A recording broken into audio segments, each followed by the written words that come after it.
আজকে দুপুরবেলা অনেক রোদ পড়েছে, এজন্য ভূতকে গোসল করানোর জন্য কলের পাড়ে নেওয়া হয়েছে।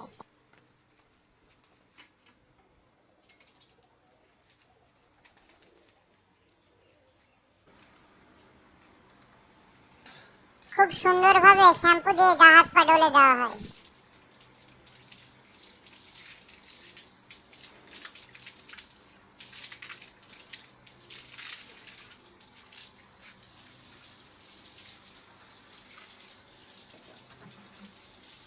শ্যাম্পু গায়ে দেওয়ার পর কিছুক্ষণ দাঁড় করিয়ে রাখা হয়।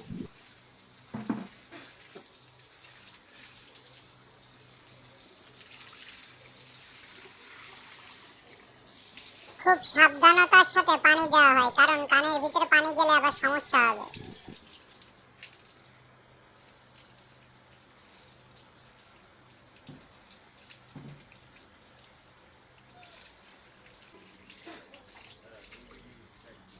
গোসল করানোর পর তোয়ালে দিয়ে আবার গা মুছিয়ে দেওয়া হয়।